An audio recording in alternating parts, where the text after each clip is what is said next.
ગુજરાતમાં ચોમાસાની એન્ટ્રી થઈ ચૂકી છે। ગઈકાલે દક્ષિણ ગુજરાતના અમુક ભાગોમાં ભારેથી અતિભારે વરસાદ વરસ્યો છે। આજે પણ હવામાન વિભાગ દ્વારા આગાહી કરવામાં આવી છે। ત્યારે શું આગાહી કરવામાં આવી છે, કયા પ્રકારનું આજે જે પ્રમાણે ગુજરાતમાં વાતાવરણ રહેશે તેના વિશે ચર્ચા કરીશું। નમસ્કાર, આપ જોઈ રહ્યા છો ચક્રવાત ન્યૂઝ। હું છું આપની સાથે નિધિ।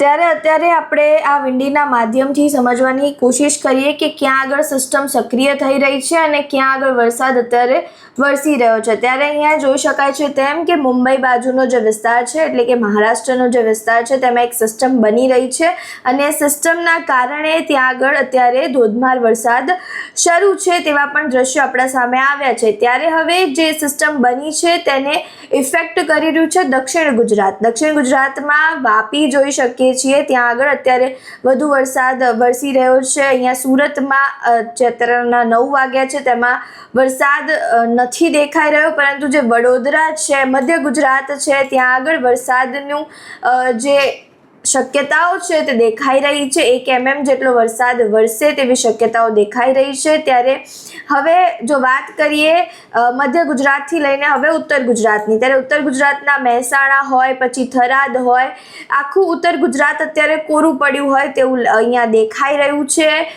જે વરસાદની સિસ્ટમ છે તે અહીંયા સક્રિય નથી થઈ તેવું અત્યારે જે આ વિંડીના મેપ છે તેના ઉપરથી જાણવા મળી રહ્યું છે। હવે જો વાત કરીએ સૌરાષ્ટ્રની, તો સૌરાષ્ટ્રના અમુક ભાગોમાં છૂટાછવાયા વરસાદ વરસી રહ્યા છે તેવું અહીંયા દેખાઈ રહ્યું છે। ત્યારે હવે જો મોરબીની વાત કરીએ તો મોરબીમાં પણ અત્યારે વરસાદની સિસ્ટમ સક્રિય થઈ હોય તેવું અહીંયા દેખાઈ રહ્યું છે। આ માત્ર ને માત્ર સંભાવનાઓ છે, જે પ્રમાણે વેધર જે એનાલિસિસ છે તે આ પ્રમાણે થાય છે। આ સંભાવનાઓના જો જોવા જઈએ તો વડોદરામાં આજે વરસાદ પડી શકે છે, દક્ષિણ ગુજરાતમાં વરસાદ પડી શકે છે, જુનાગઢ છે, પોરબંદર છે, મોરબી છે, જામનગર છે, ત્યાં આગળ અત્યારે વરસાદનું પ્રમાણ આ જે મેપ છે તેમાં દેખાઈ રહ્યું છે। હવે જે હવામાન વિભાગ દ્વારા જે પ્રકારની આગાહી કરવામાં આવી છે, જો તેના ઉપર નજર કરીએ તો હવે જે તમે આ ગુજરાતનો નકશો જોઈ રહ્યા છો તે હવામાન વિભાગ દ્વારા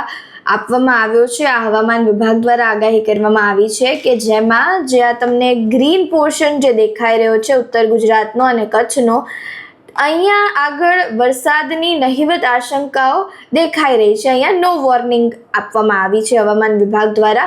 ત્યારે હવે જે આ પીળો પટ્ટો છે, એટલે કે કહી શકાય તો સૌરાષ્ટ્ર છે અને અહીંયા આ મધ્ય ગુજરાતનો અને અડધો જે દક્ષિણ ગુજરાત છે તે પાર્ટ છે, તેમાં અત્યારે વોચ આપવામાં આવ્યું છે, એટલે કે અહીંયા વરસાદ પડી શકે છે પરંતુ ખૂબ જ ઓછા પ્રમાણમાં પડી શકે છે। હવે જે આ ઓરેન્જ એલર્ટ છે તે દક્ષિણ ગુજરાતના જ અમુક ભાગોમાં ઓરેન્જ એલર્ટ આપવામાં આવ્યો છે કે જેનો મતલબ થાય છે કે થંડરસ્ટ્રોમ સાથે હળવાથી ભારે વરસાદ વરસી શકે છે। જ્યારે હવે આ જે રેડ એલર્ટ છે ત્યાં આગળ ભારેથી અતિ ભારે વરસાદ વરસી શકે છે તેવી આશંકાઓ હવામાન વિભાગ દ્વારા વ્યક્ત કરવામાં આવી છે। ત્યારે આ જે આખો નકશો છે તે હવામાન વિભાગ દ્વારા આપવામાં આવ્યો છે, આગાહી કરવામાં આવી છે।